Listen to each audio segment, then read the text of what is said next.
Bismillahirrahmanirrahim. Hadirin yang dimuliakan Allah Subhanahu wa taala, Bapak-bapak, Ibu-ibu, jamaah salat subuh yang mengharap ridha Allah Subhanahu wa taala. Puji syukur senantiasa kita panjatkan kepada Allah Subhanahu wa taala. Kemudian salawat dan salam senantiasa kita limpahkan kepada junjungan kita Nabi Muhammad sallallahu alaihi wasallam. Bapak-bapak, Ibu yang sama-sama mengharap ridha Allah, alhamdulillah pagi hari ini kami datang. Saya Kapolres Tanah Datar, ada Pak Wakapolres, dan ada Pak Kapolres, ada Pak Kapolsek Rambatan, ada Pak Kasat, Pak Kasih Humas, dan anggota saya Pak Babin. Babin ini dari Baliling. Alhamdulillah. Bersyukur pada Allah Subhanahu wa taala bisa sampai sini Bapak Ibu sekalian. Jangan repot-repot Bu, tenang aja Bu, nanti saya habiskan. Ini ada perkara yang penting yang perlu kita bicarakan Bapak Ibu. Apa ya saya di atas? Bapak Ibu yang dimuliakan Allah Subhanahu wa taala, alhamdulillah pagi hari ini kita bisa sholat subuh berjamaah. Sholat ini adalah perintah Allah Subhanahu wa taala dan berjamaah ini adalah sunnah Nabi Muhammad SAW, cara Nabi Muhammad SAW. Jadi kalau pengen selamat dunia akhirat Pak, la ilaha illallah, mengikuti ajaran petunjuk Allah, Muhammad Rasulullah, mengikuti sunnah Nabi Muhammad SAW. Mudah-mudahan kita yang sholat subuh ini nanti diberkahi kehidupannya oleh Allah Subhanahu wa taala dunia dan akhirat. Amin. Yang kedua Bapak yang mulia, tujuan kami datang ke sini agak tak enak Pak. Boleh terus terang nggak apa-apa ya? Terus terang nggak apa-apa Bu? Pak terus terang nggak apa-apa ya? Agak malu saya. Kami mau minta sumbangan Pak. Bu, mau minta sumbangan. Boleh Bu? Tadi sama Pak Ketua dibilang di situ lagi perlu dana, tapi saya juga perlu dana Pak. Jadi ceritanya saya mau renovasi bangunan Pak. Saya punya kos-kosan, lah sempit sekarang, karena penghuninya itu yang tertarik masuk kos-kosan saya itu banyak. Sedang perlu untuk direnovasi segera supaya cepat nanti penghuninya nyaman, penghuninya banyak yang masuk sana, tertarik masuk sana. Saya perlu duit Pak, perlu dana. Boleh Pak ya? Boleh Bu ya? Alhamdulillah. Yang ibu yang gak bawa duit nanti pulang dulu, saya tungguin. Nyumbang yang banyak gak apa-apa. Boleh Bu ya? Kos-kosannya bagus Pak. Apa anak kemenangan kalau di Batu Sangka boleh masuk sana. Kos-kosannya itu di tengah-tengah kantor Pak. Di tengah-tengah kantor ada CCTV-nya, kemudian dikasih makanan sehari 2 kali gratis. Nah, kemudian kamar mandi di dalam, dijaga 24 jam. Cuman kekurangannya ada jerujinya Bu. Nah ini rencananya mau saya renovasi karena sudah terlalu sepi. Orang kalau tidur di sana sudah mulai berhimpit-himpitan. Mau saya renovasi. Boleh Pak ya? Minta duit Pak ya? Boleh Pak? Boleh Bu? Boleh? Nanti kalau sudah besar, anak kemenakan masuk sana semua. Boleh Pak? Tadi boleh katanya. Kalau perlu semua orang Tanah Datar masuk sana semua. Boleh ya? Saya renovasi Pak ya? Hah? Renovasi boleh? Oh masuk nggak boleh. Ya kenapa harus direnovasi Bu kalau memang masuk nggak boleh? Boleh nggak nih? Boleh nggak Pak? Oh iya. Mohon maaf saya belum menyapa satu-satu ya, Bapak Ibu yang mulia, Pak Wali, Pak Jorong, kemudian Pak Ketua Pengurus Masjid, Pak Kepala BPN Ketuakan, kemudian Ibu Bunda Bandung, tokoh pemuda, ada Pak tokoh pemuda? Tokoh anak-anak ada ya? Jadi keberhasilan Pak Polisi itu mengosongkan penjara atau memenuhkan penjara, Bapak Ibu? Mengosongkan penjara atau memenuhkan penjara, Pak? Tapi faktanya sampai sekarang penjara saya semakin lama semakin penuh. Ini yang jadi masalah. Sudah 237 orang yang sudah masuk ke penjara saya semenjak saya di sini Pak. Banyak sekali Pak. Prestasinya mantap, membanggakan, kumlot, lulus dengan pujian. Yang nomor 1 Bu, bawa ganja 27 kilo. Yang nomor 2 bawa ganja, bawanya 15 kilo Pak. Salah satu pelakunya anak umur 15 tahun. Yang nomor 3 bawa sabu-sabu 23 paket. Paketnya kecil segini, bisa dipakai 30 orang. 23 kali 30, 690 orang terselamatkan. Penduduk Jorong sini berapa Pak? 2000-an. Hah? 2000-an. 2000. Alhamdulillah sepertiga Jorong telah terselamatkan. Yang nomor 4, anak kemenakan Pak, anak muda usia 17 tahun, maling kambing 29 ekor. Nomor 5, mau saya urut sampai 200, mau? Nomor 5 Pak, anak kecil Pak, anak kemenakan, anak muda usia 15 tahun, maling motor 4 biji. Yang nomor 6, anak kemenakan, anak muda usia 51 tahun.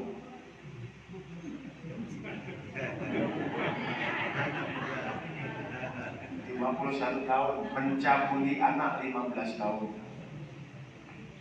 Masih muda kan Bu? Iya kan? 15 tahun. Dan seterusnya dan seterusnya. Yang terakhir kemarin ada ibu-ibu tertangkap bawa narkoba.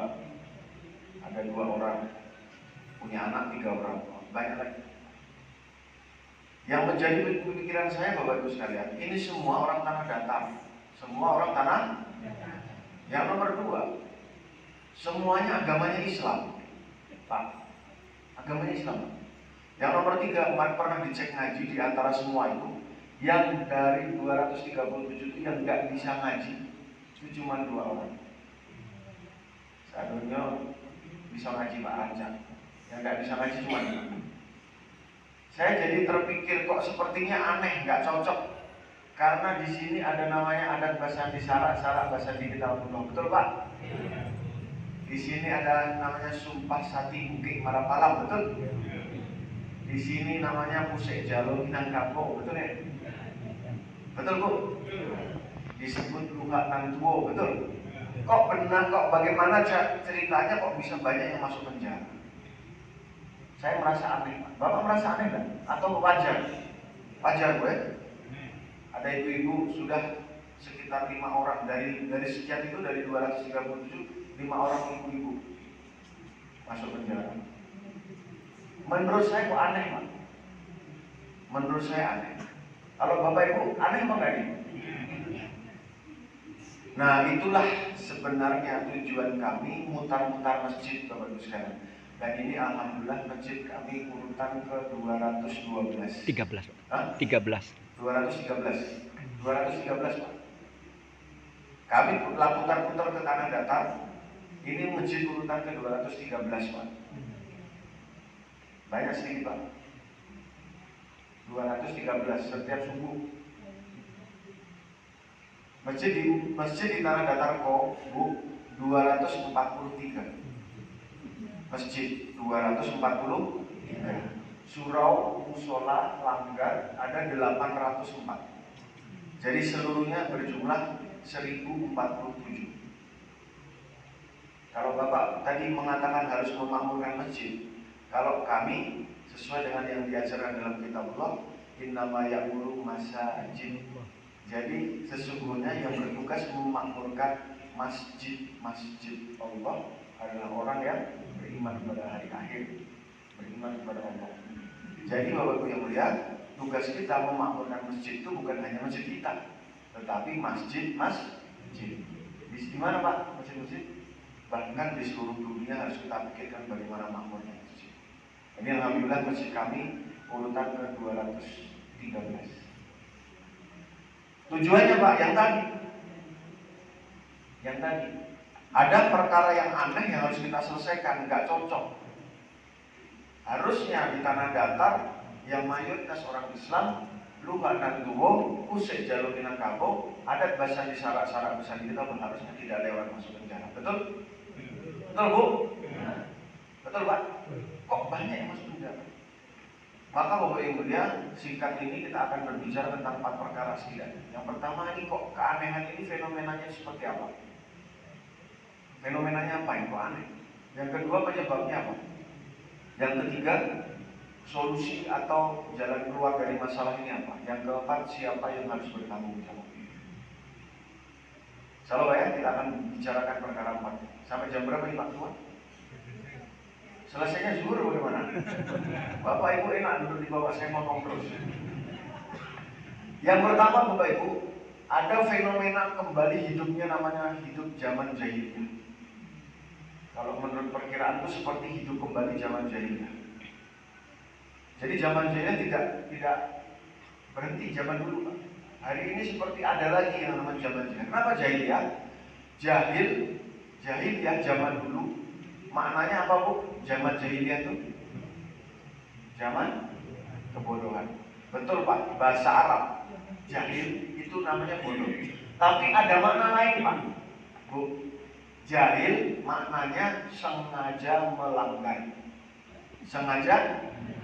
Yang 237 yang tadi masuk dalam penjara, kalau saya tanya satu-satu, Om, masalahnya apa? Narkoba Pak. Memang boleh pakai narkoba? Tidak boleh Pak. Nah, tahu kenapa dikerjakan? Hilaf Pak. Pak, masalahnya apa Pak? Nyolong Pak. Boleh nyolong? Tidak boleh Pak. Pak, masalahnya apa Pak? Cabul Pak. Memang boleh cabul. Siapa yang dicabuli? Kemenakan sendiri. Tidak boleh. Masalahnya apa? Nyolong kambing. Memang boleh nak nyolong kambing? Tidak boleh. Semua yang 237 tadi Pak tahu kalau perbuatan mereka tidak boleh, tetapi mereka sengaja melanggar. Dulu zaman jahiliyah Bapak Ibu ada. Zaman jahiliyah, mereka tahu nih Ka'bah, ada Ka'bah di tengah-tengah Mekah. Mereka tahu, mereka diajari tawaf 7 kali putar-putar Ka'bah. Namanya tawaf. Untuk apa? Untuk beribadah. Kalau kita, oh kenapa muter-muter 7 kali Om? Untuk beribadah Pak. Beribadah kepada siapa? Kepada Tuhan Pak. Tuhan di mana? Di atas langit. Siapa nama? Allah. Jumlah barang 1. Tahu mereka Pak? Siapa yang ngajari? Yang ngajari Nabi Ibrahim, Nabi Ismail. Tahu Pak mereka? Tapi dalam keadaan seperti itu mereka mendirikan 360 berhala Pak di sekeliling Ka'bah. Setelah mereka tawaf 7 kali, mereka juga tawaf muter-muter berhala-berhala mereka. Itu namanya jahil. Tahu tapi sengaja mensekutukan. Hari ini hidup lagi kejahilan itu Bapak Ibu. Coba kita tanya sama anak-anak. Dek, Bapak tanya, kepala teman boleh tidak dibeginikan? Tidak boleh. Tapi karena anaknya jahil, kepala temannya dibeginikan. Tahu Pak, tapi sengaja. Jadi hari ini fenomenanya masih ada warga tanah datar yang pikiran dan hatinya masih dalam keadaan jahil. Mudah-mudahan yang di masjid hati dan pikirannya tidak dalam keadaan jahil. Amin Allahumma. Yang jadi masalah kok masih ada warga tanah datar yang pikiran dan hatinya dalam keadaan jahil. Nah yang kedua penyebabnya apa? Masalah ini, fenomena ini penyebabnya apa? Nggak usah pakai teori, nggak usah pakai cari-cari masalah sendiri. Kembali kepada kitabullah Pak. Kata Nabi, kitabullah Quran dan hadis. Kata Nabi, di dalam diri manusia ada segumpal daging. Kalau dagingnya baik-baik sadut. Kalau buruk dagingnya maka buruk seluruhnya. Nama dagingnya? Hati. Hati tempatnya apa Bu? Hati kok tempat nyimpan apa? Hati kok tempat nyimpan agama. Hati kok tempat nyimpan iman. Agama kata ulama ada 5 bagian agama. Agama itu terdiri dari imaniyah atau iman, ubudiyah atau ibadah, muamalah, muasyarah, akhlak. Iman, ibadah, muamalah, muasyarah, akhlak. Kalau hatinya baik, agamanya baik, maka imannya baik, ibadah baik, muamalah baik, muasyarah baik, akhlaknya baik. Kalau hatinya buruk, maka agamanya pasti buruk, maka imannya buruk, ibadahnya buruk, iman, muamalah buruk, muasyarah buruk, akhlaknya buruk. Ada buktinya Pak? Ada Bu. Yang 237 tadi, waktu sebelum ditangkap Pak, semuanya tidak pernah sholat. Iman, ibadah, tidak pernah sholat Pak. Padahal dalam Al-Quran disebutkan inna sholata tanha anil fahsya'i wal munkar. Jadi kalau tidak sholat, pasti dia berbuat buruk, pasti dia berbuat jahat.